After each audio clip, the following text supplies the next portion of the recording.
Welcome to BurghTakes, hosted by Kaleb, Myles, and Logan.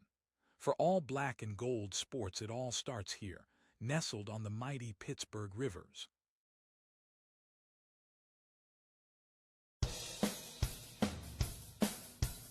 Root for our home team, a new pirate generation, everybody shout, let's go Bucs!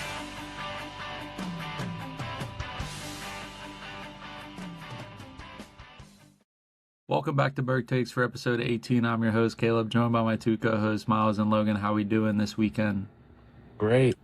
Fantastic. Well, for this episode, for episode 18, this is going to be a strictly only Pirates episode. We're going to be heading over to training camp tomorrow, so we'll get you all updated on the other Pittsburgh sports in the next episode for episode 19. Diving into episode 18, though, we talked about last episode about us getting into an important series against the Diamondbacks. Game 1 against the Diamondbacks, Mitch Keller got the mound. He went 5 innings, 4 hits, 0 earned runs with 6 strikeouts, one of his best starts this season. Mitch Keller got the mound. He went 5 innings, 6 hits, 2 earned runs with 4 strikeouts. Bullpen played really solid. Mitch Keller, he had an okay game, started well for 5 innings, gave up a lot of hits, but managed to get those outs.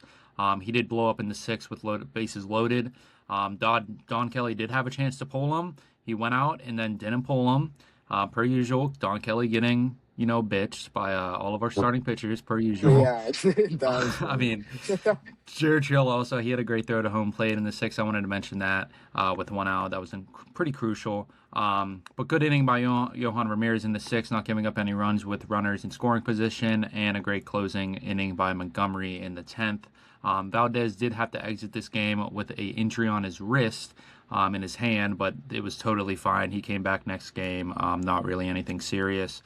Brandon Lowe did get the walk-off winner for us. He went 3 for 5. Nick Gonzalez had 2 hits. Reynolds had a hit, and Magnum had a hit. And the Penguins win 3-2. I want to hear you guys' or the Penguin. Oh my God, the Pirates won 3-2. Do you guys have any thoughts on this game? I mean, you take it away, Logan. I was just gonna say, this first game gave me a little bit of hope. I feel like this was kind of a grinding game. There wasn't too much action, but no, I'm not gonna lie. I feel it's wrong saying there wasn't too much action. There was a lot of defensive plays and stuff like that. But it felt like we did well. The walk-off felt a little bit lucky, but I felt like we deserved to win that game. And, it felt like it was good signs for the rest of the series, which we'll get into, but it didn't really come with the best outcome that I expected after a win like this. And I didn't like seeing Don Kelly. I'm pretty sure this was the game he got ejected by the third base umpire. There's a little, I feel like the third base umpire was being a little, I don't know, it was not great setting the tone for the series. But a lot of games. Well, isn't that the second time he's been thrown out by a third base umpire too? Yeah, or something like that. I don't know the number on it, but it does seem to.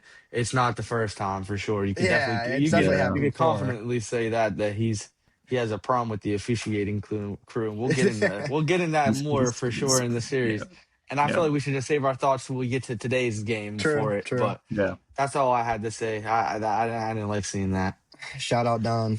Yeah, going into game 2 against the Diamondbacks, Brandon Falk got the mound. He went 7 innings, 6 hits, 0 earned runs with 4 strikeouts. Bubba Chandler got the mound. He went 4 innings, 8 hits, 4 earned runs, and 3 strikeouts. The bullpen played, honestly, pretty solid again. Bubba did only throw his fastball 23% of the time I saw in this outing. He used his slider, honestly, majority of the time with 34% usage, and his sinker with a 24% usage. Not best stuff from Bubba, especially when his best pitch is the fastball, and he went away from that this outing. But Jared Triolo did make a costly error for a double play that singled in the 10th inning. That gave up a run. The Pirates did come all the way back 6-0 this game, but Arizona led 6-0 entering the bottom of the 8th. The Pirates scored 3 runs in the 8th and 3 more in the 9th to tie it 6-6. Brandon Lowe, he led the way with 2 hits and a home run. Magnum had 2 hits. O'Hearn had 2 hits. Nick Gonzalez had 2 hits. A lot of guys had 2 hits. Even Ozuna had 2 hits. The Pirates even took a 7-6 lead in the 10th, but Arizona did score in the 10th and 12th to win this game 8-7. Another game that I felt like when we go through all these other series, another game that I felt like we should have won. We didn't win, and honestly, it was just weird seeing Bubba not throwing that fastball this game. I thought that was pretty crucial, especially him giving up 4 earned runs. I felt like he could have played better. Yeah, they're just. I mean, no one knows this better than Mr. Clutch, but the Pirates were not clutch. They just could not find a way to pull games out down the wire, and this is a pattern. Like, it's bad. I don't understand. There's not a single aspect of clutch about the Pittsburgh Pirates, and it's bad to see. I don't know if it's the immaturity of the squad still, but it's just they can't win games on the wire. Yeah. Yeah, I mean, especially whenever it looked like we were gonna win this game too. We had all the momentum after the Mm-hmm. ninth, with whenever we tied it after Brandon Lau's home run, I think it was.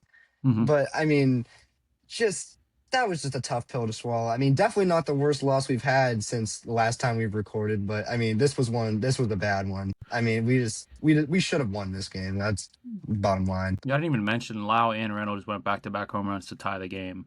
But yeah, we should have won this game 100%. And like Myles said, this team is not clutch at all. There's games where we should win and we just don't win and we don't come up with it, which is especially big during the season. But going into game 3, we talked about this matchup, Rodriguez and Jones. This was going to be a really good matchup. Rodriguez went 8 innings, 5 hits, 0 earned runs with 2 strikeouts. Jones went 6 innings, 4 hits, 3 earned runs with 5 strikeouts. Carmen Mlodzinski finished the game off with 3 innings, 2 hits, and a strikeout. It was a pitcher duel the whole time, but Arizona came up on top. The Pirates only had 5 hits this game and couldn't really get anything going. Didn't even score a run. And Arizona wins 3-0, and they do take this series 2-1. I don't know your guys' thoughts. I just felt like we could have honestly swept them. I felt like Rodriguez, like I said, we talked about it last episode, how good he is and how funky his pitching is. And he dominated us again, just like last game. Well, there's not much you can do against Rodriguez, but I will say now you don't hold the tiebreaker against Arizona in the wild card, and that could be pivotal, becoming how tight it is. And when the Pirates are slipping like they are, this is going to be a big deal. This is the time where you have to actually separate yourself from the pack so that tiebreaker doesn't have to come into effect. And we'll get into it. It just doesn't look like it's happening. It looks like they're just treading water. I think you put it perfectly, Myles. I think just the way I would say is just the slide's coming. The slide, the post All-Star break slide that always comes for the Pirates it's imminent at this point. It feels like, especially after this series, which was probably the most important series of the season so far for us, honestly, if it was to come down to it. And it just feels like we're getting farther and farther from this even mattering, honestly. Yeah, I mean, we'll dive into the next games. I mean, the overall record us from the All-Star break is awful. But going against another important series that I felt like we should have at least swept or even just win the series, at least 3 games to 1. But we'll get to the games. In game 1 against the Reds versus Pirates, Rhett Lauder got the mound. He went 6 innings, 5 hits, 2 earned runs with 5 strikeouts. This was a bullpen game for the Pirates. Ramirez, he played solid. Barco, I felt like it's so iffy with him because he keeps getting called up, called down. He just never can stick in one place. But he went 3 innings, 5 hits, 2 earned runs with 2 strikeouts. And everyone else played decently solid. But again, our closer, Soto, struggled. Or not struggled, but like he did give up a run. That was the walk-off for the Reds winner. Yeah. Nothing really going with the bats either. I mean, it was a very close game. I felt like the Pirates could have won this game. It slipped out. And the Reds win 3-2. I don't know, you guys. My only real thing was it's real minor, but I was just impressed with how Endy, his arm, with some throwdowns in this game. It's real minor, but like when you talk about Henry Davis's defense, I just feel like a lot of what I saw in this game just showed me that like I feel like the gap isn't as big as what people say. I was really impressed with him behind the dish. I just want to save my thoughts for the next game because that's the game I really want to talk about. Let's just dive right into it. Again, we talked about last episode, Hunter Green versus Paul Skenes. This was another crucial matchup that we mentioned. Going into game 2 against the Reds, Hunter Green, he went 6 innings, 7 hits, 4 earned runs with 4 strikeouts. Paul Skenes, 4 innings, 7 hits, 5 earned runs with 7 strikeouts. In the bullpen, honestly, Dotel was the only one that gave up 2 earned runs. Everyone else played pretty solid. Mason Montgomery and Antoine Kelly played really solid. This was, I think, Antoine Kelly's first game back when I think he got called up again. Not the best showing by Skenes, obviously, and Nicky G and Lowe made a bad defensive mistake. I don't know who really caused that mistake. Everyone was saying Nicky G. I thought it was Lowe, but apparently Nicky G threw it to second base for a double play, I think it was, and Lowe just completely missed the ball. Outs. There was 2 outs. That's why there was a problem. Okay.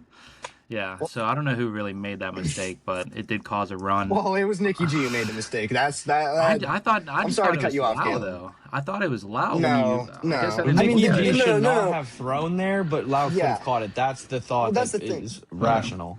It felt like at first they were kind of trying to blame Blau for not catching it, but then whenever they were watching the replay, they realized that Nicky G should have never really thrown that ball. And like you realize the situation, it's just throw it to Just throw to first. first, Just yeah. throw it to first. It's 2 outs. Like I mean, Hmm. every baseball player knows 2 outs, throw it to first. Like I Hmm. mean, I know sometimes it's like if you're a shortstop or whatever, it comes close and you like flip it to the next bag or whatever. But like it's just basic baseball knowledge, and I don't know why he forgot it. And Yep. Paul Skenes just Paul fucking Skenes. There is something wrong with the big guy. What is going on with him? I mean, and also I hate the decision to put him back out there in the fourth. I mean, I think he was already getting tagged. I don't care that he got out of that bases loaded jam in the or in the third. Hmm. I mean, he looked like shit the whole time. They saw him the whole time. I don't understand putting him back out there just to give them the lead of the game or for them to tie the game or whatever it is, to lead the He's been game. like the most dominant pitcher against the Reds in all of baseball, apparently. And dude, and that's not even the thing too. And also, the team almost won in spite of Paul Skenes. I felt so. It's Hmm. just he is a problem. He is a real problem right now. And that's just all I have to say. It's 100%, and this is something that there might be some insight on that we've received that is tipping pitches. That's what it has to Hmm. be.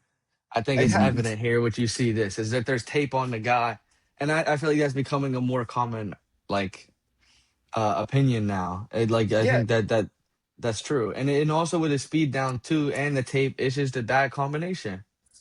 it Hmm. feels like even the announcers. I think it was whenever Paul Skenes was pitching against the Reds, like the announcers were even talking about how like there might be some slight differences that the batters are seeing. Like it felt like they were starting to get onto that notion too, and it just feels like that's becoming the opinion.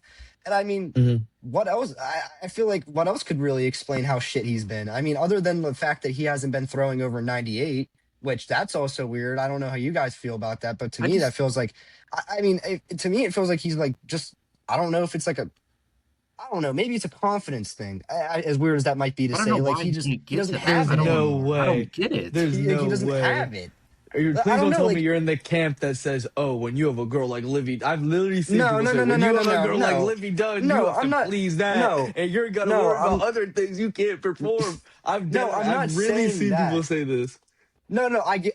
I think that's fucking ridiculous. I'm just saying, like, dude. I mean, he had. This is obviously going way back, but like, the game against the Mets, where he had Hmm. he had a terrible opening day. I mean, yes, he came back a little bit a lot actually throughout the first third of the season, but Yeah. I mean, ever since then, it feels like he just hasn't had the arm. He hasn't had the same pitches that he's had. I don't know if it's mechanical. I don't know if it's mental. I don't know if he's injured. I don't know what it is.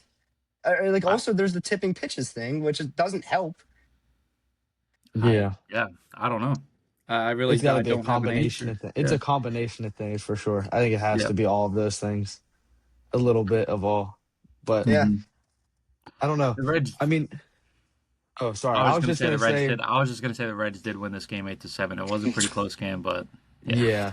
But what I was gonna talk about on that play that lost the game, the Nicky G and Lau thing, like Hmm. I don't know. My opinion on it was like we talked about it, like they both could have done it. It was more Nicky G's fault.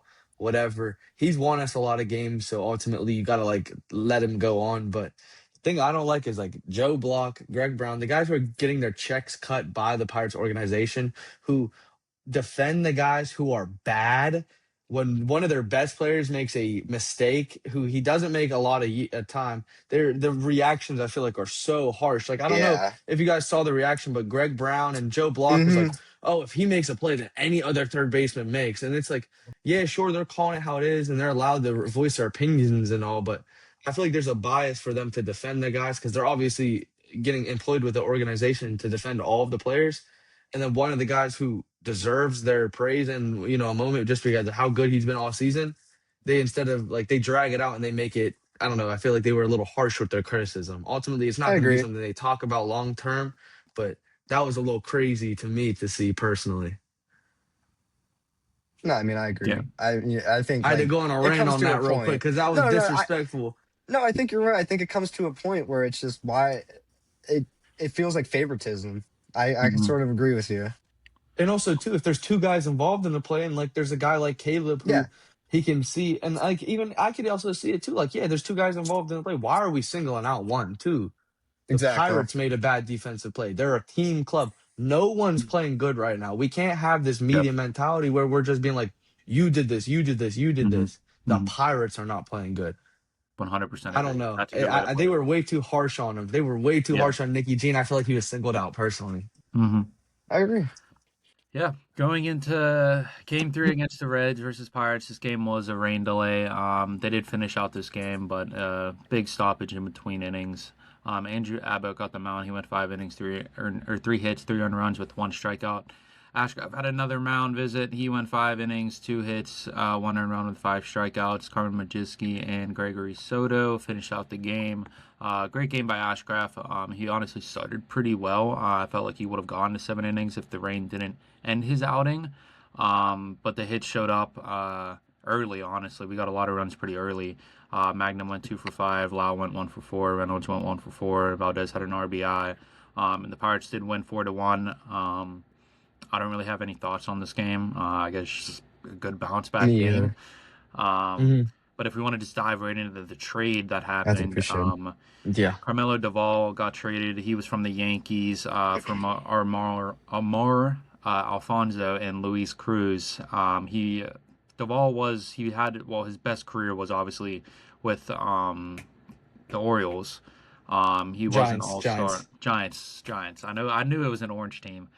He does have 109 career saves. I was looking at some of his tape.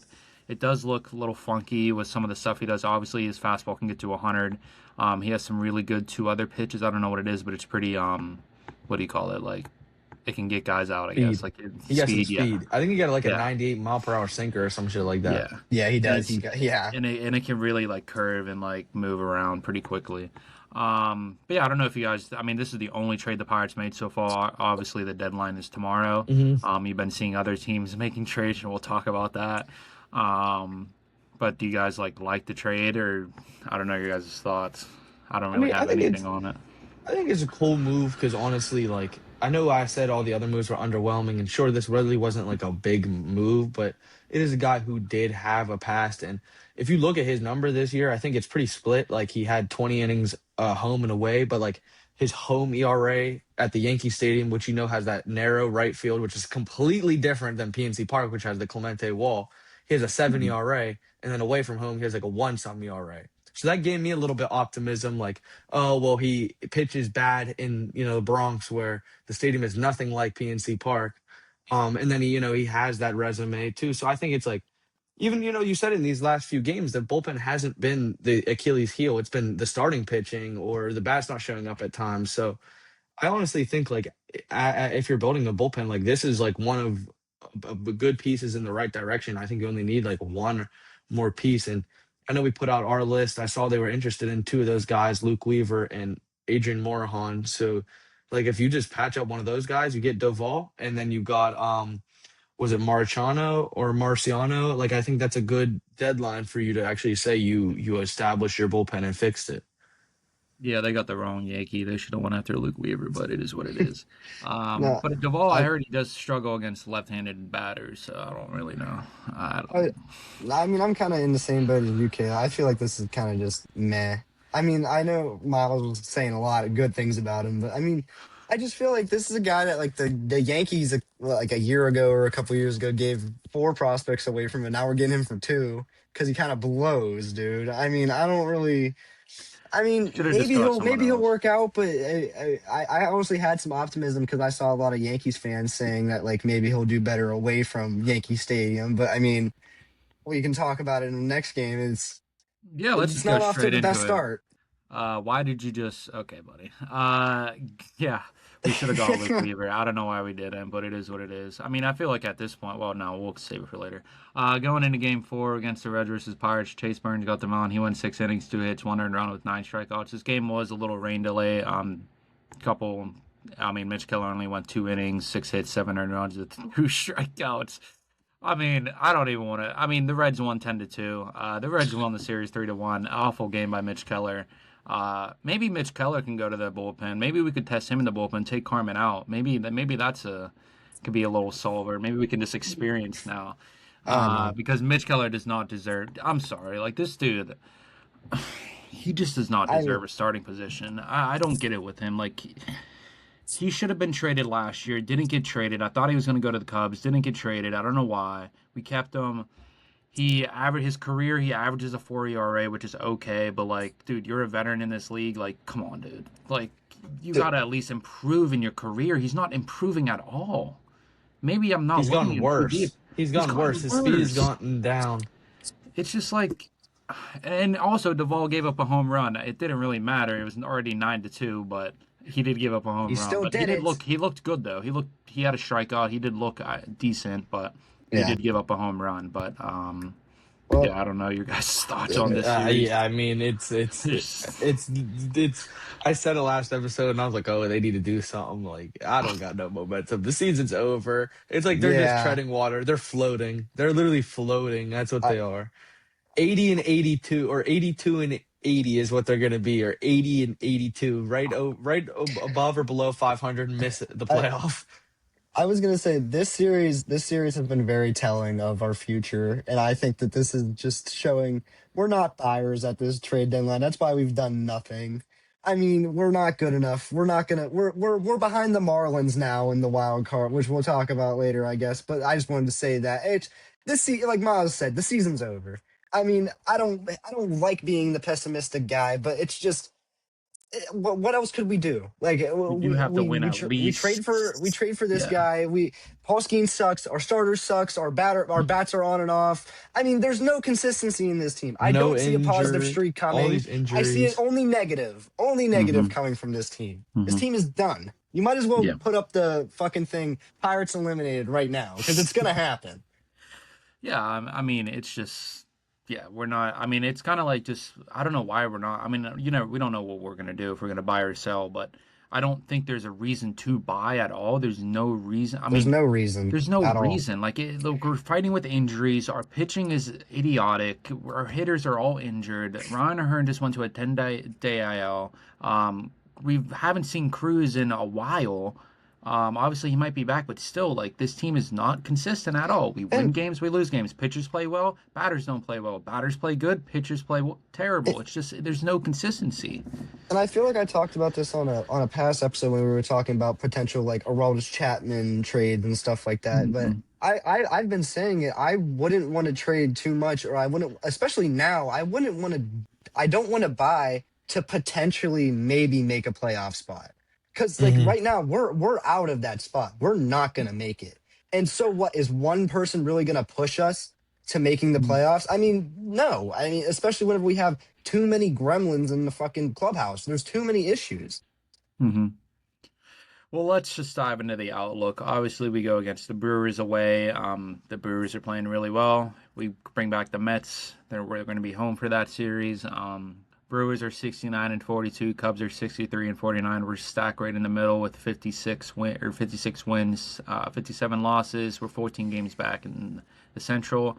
St. Louis is 55, 57, and the Reds are 53 and 58, and they just beat us in a series, which is diabolical.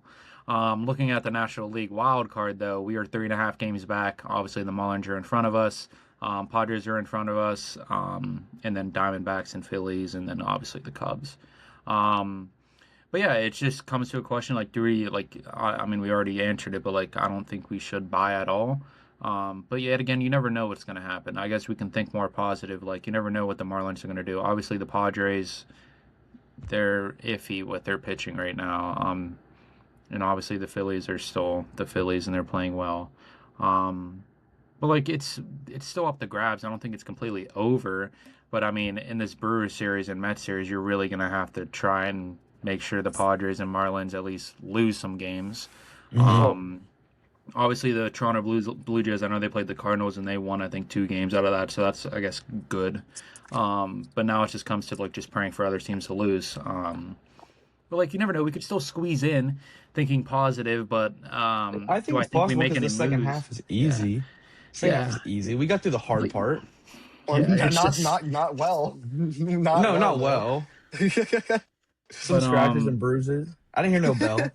But we're in one piece. I mean, other teams have been making moves, and we obviously only made one move. I mean, trade deadline's tomorrow. I don't think there's no way in chance Mason Miller's. I don't even think Mason Miller's. Dude, that's not going to happen. No, they're not going to trade him. I think he's going to stay with the Padres. And if they do trade him, they're going to trade him for something like a bat or something that really needs to help him. I literally just saw something about them rejecting some shit. So, like, they're not going to happen. It's not going to happen. And obviously, we already made a trade with the Yankees, and Luke Weaver's on that. Or no, Luke Weaver's on that team, right? Or no, he's on the Mets. He's on the Mets. He's on the Mets. Wrong team. But yeah, I don't know. I don't think we do anything. I've said that I don't think we do anything, and we did make a move that's not. I mean, it's not super impactful, but do you guys think we like buy or sell? Like, do you guys think we do anything? We're not doing shit, Caleb. I see people want to say they want us to get another like righty power bat. It's like Ozuna's mid, and Valdez is like kind of cold right now. And other than that, there's no righty power bat. But I don't really agree. I think once we're healthy, we're going to be cool. So I think people tweaking about like batting needs. I agree. Yeah, I heard talks about Taylor Ward and what's it's stupid. Yeah, we don't need that. We've been crying for bullpen help for months, and they want us to add something that we have a luxury of. Yeah, no, I've seen like shit like us like getting Adley Rutschman. It's like, do we need Adley Rutschman? Is that really going to fix our problems? The switch hitting catcher that's had a bad year. Yeah, that's really going to fix our problems.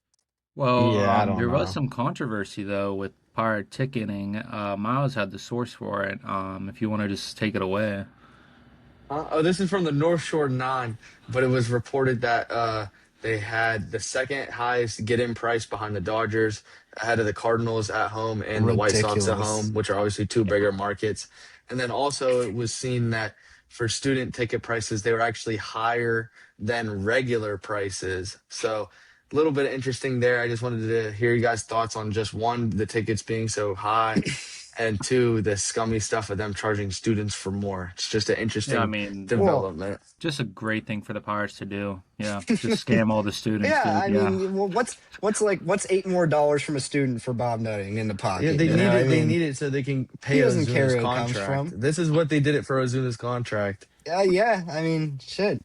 Like, it's ridiculous that we're trying to act like we're such a high prestigious team right now. I mean, it's like, yeah, we have talent, but the product on the field does not match with the price. I mean, there's a reason people don't show up, and the ticket pricing is definitely not that's what I was going to say. People are not showing up. Well, the only time they show up is for a promotion night. That's the only time they even show up. I mean, I guess the only positive thing about it is it's just our ballpark is pretty nice. Dude, that's not enough for us to be charging that much shit. Yeah. I mean, like, dude, people didn't show up for the Diamondbacks series, and that was one of the biggest series of the series, like I said. Like, I mean, it's ridiculous. I agree. I mean, I don't know I don't think that anything's going to change. No. I mean, we could talk about everything's going to change, but that's kind of pointless. But I don't know. Regardless, we all agree that it's not justified. We know who to blame, too. Well, if you want to go to a Pirate game, like, the best thing to do is just buy the cheapest ticket you can get and just roam the ballpark. Like, don't sit in the actual seat. You're making enemies with every franchise, recording training camp, telling people to move out their seats. What are you going to do with the Penguins? Dude, that's been the strat for like a decade, dude. Everybody knows that strat. Everyone should do that. Just buy the cheapest and then just if you're at the Penguins, throw an octopus at the ice. If you're at the Riverhounds, run on the field. Caleb just is not. It seems like he's a rule breaker. That's what he is. Hey, but a rule breaker that did happen that I didn't want to happen, that a nightmare. Tarik Skubal got traded, and let's guess where he went. Well, he went to the Dodgers. In a blockbuster deadline deal, the Tigers receive Hope, River Ryan, and Brady Smith. Hope is obviously really good, but that's pretty much the whole piece. It's not even about what they received. It's just that Skubal is now on the Dodgers. Well, I mean, it's partially about what they received too. They if I've seen like grades given like the Tigers a C+. Like, dude, they got fucking scammed. Like, they got nothing for Skubal. I think this is a ridiculous trade. No matter how you slice it. It wouldn't be as bad if Ryan wasn't in it, or he's the 28-year-old, right? River Ryan's the 28-year-old. If he wasn't in it, it would be. Dude, he's coming off he's hamstring issues, and he's coming off of fucking Tommy John at 28 years old. They saw that and said, "Oh yeah, you want Tarik Skubal? Have him." That's just bad What? PR. That's Yeah. bad metrics. I mean, dude, it's ridiculous. Like, I mean, well, thanks Tarik Skubal for the lockout. You're gonna cause. I'm glad You're you single-handedly brought that gonna up. cause the lockout, you jackass, and I hope it costs you 2 years of your fucking career. Why? I don't understand that why people think that this is going to be the single-handed move. This was a trade. This was a willing thing between two organizations. This ain't No, changing nothing. but People are just no, hooting and hollering in a pissy dude, fit. It was coming no, regardless. They have $1 billion in deferred. It ain't not, this dude, move ain't nothing to do with that. That's what dude. But happens it's when the you have an thing about. expensive It's fucking the thing owner. about. It feels like, dude. I don't know if this might be crazy to say, but like, I feel like the part of the MLB just let it happen so the lockout will come or something like that. I was gonna It say feels like. almost it is kind of like the Yeah, owners kind yeah, of doing yeah. that. Like they came together and just said, "Fuck it, let it happen. Let them win 3 in a row, and let's lock this. Let's lock the next season." It just that's what it I feels mean, like. I'm not blaming Tariq, but like at the same time, it's just like Oh, I am. it's just. Well, I mean, you can He blame him, managed the but I season mean, poorly from the World Baseball Classic true. to Yeah, he gave up everything. on He his managed the country. poor season. He managed the season terribly, and he still got injured. Yeah, I mean, yeah. When you put it like that, Tariq Scoop was a bitch. with that lineup, But dude, Yamamoto, I Glasnow, mean, Skubal, it's hard Snell. to if say. Blake Snell comes back, if It's he comes back for postseason, Dude, Jesus it's hard to Christ. say anybody else is going to win this year. It's extremely hard to say that anybody else is going to win with this starting lineup. Yeah, I mean, it's just Don't the let the Phillies. Buccos get hot. yeah, no, I mean shit. Don't let Don't any let them catch you in the NLCS. don't let a Pennsylvania team get hot, man. Pirates or Phillies, we're gonna bring it home. Cares about the Phillies. Yeah, Yeah, fuck the Phillies. This is a Pittsburgh podcast, Caleb. but like Fuck are we we what are don't. we talking about? Well, if no one else makes the play, if Pirates don't make the playoffs, who are you rooting for? The Phillies. Don't fucking no, No, motherfucker. I'll pick that's someone what we else. I should don't get. give a We should get shit. a small Philly podcast to collab and just scream at each other I for seriously, For like episodes. an hour. I seriously, when I always root for the Phillies in the playoffs. I thought that was normal. Well, I mean, I guess it's I'll not. be honest. I rooted for them when they made the World Series, but like other than that, like, well, But that I was mean, also. yeah, I don't think a team. I think the Dodgers. I mean, but it's like, well, I mean, can you be mad at the owner? I mean, the dude's making so much fucking money. How much money they make from? I mean, they're gonna get more eyes just by having him on the team. They're gonna even make more money. They could probably go get another guy if they really want. But they don't need Well, it. they're But spending. it's like, Question. I just came into my mind. I've never heard someone ask this one. Tony's obviously not pitching now because he's hurt. But Mhm. with that rotation fully healthy, who's the true ace? Yamamoto. Is it Otani He's or been the Scoop? ace. Oh, I really? was gonna say Yamamoto, Otani. right? He I I didn't mean, was I play gonna think say yesterday. I think. Scooble. Oh my God, we all have a different opinion. This has Justin's never not playing happened that in good. BurghTakes history. I don't know. I think Otani's a good answer, but he just doesn't pitch enough. I think he's the True, best one, but he just doesn't true. pitch enough. I think I can concede Scooble is the that. most prestige. That's why I picked him. Yeah, but I mean, honestly, I just think Yamamoto's not Otani's a bad dog. either. He played I awesome mean, last like year in the I playoffs. think honestly, if you said like postseason Yamamoto, I would say Mhm. hell yeah, because he's a dog when it gets to postseason. You can't keep him out of a game. Mm-mm. Well, the Dodgers. I mean, we'll see. I mean, you never know. I mean, the Blue Jays almost came back against the Dodgers, but they didn't. But That I was mean, they just that was a great series. That was a great World it Series. I mean, was. how bad were you feeling if you're Roki Sasaki? Your career, like you just got absolutely cry No, every single the time Red you get Sox just beat shelled. the Dodgers tonight. Oh, I don't know. This team can lose. This team can lose. You never know. Yeah, this is a pretty short episode. But next episode, in episode 19, we'll start talking more about the Penguins. They obviously didn't make much this. They didn't do much this season or much this episode. And then the Steelers week. will wrap up this week with Full them. debrief Yeah, full between debrief. We'll be back tomorrow. at training camp. First time with pads on for the Steelers, so we'll have a lot of clips No and tackling, all though. that. Address the elephant in the room. Who else will be there? Who else will be there? Oh, Pat. Big Big Pat Pat will be there. He's going to be there. McAfee. So there's going to be a lot of people there, I'm expecting. But Hey, he still owes us some passes one day. We're good for now, Pat. We're gonna get him. We're good for now, Pat. But one day you owe us some passes. hey, we appreciate the passes, man. We will love to be sidelined somewhere. Maybe college football. Maybe Maybe if I Penn mean, State or Notre Dame maybe makes it, maybe give us some sideline passes to we'd be report. better than the people that are getting up close and personal anyway, fighting so that players have to break them up and That other stuff was is good. Pat Bryant. W Pat for that. But yeah, make sure you guys follow our TikTok, Instagram, all of that. We'll be posting clips and all of our personal Twitters. We'll be posting clips tomorrow and throughout this week of training camp. And we'll see you in episode 19 of BurghTakes. See y'all.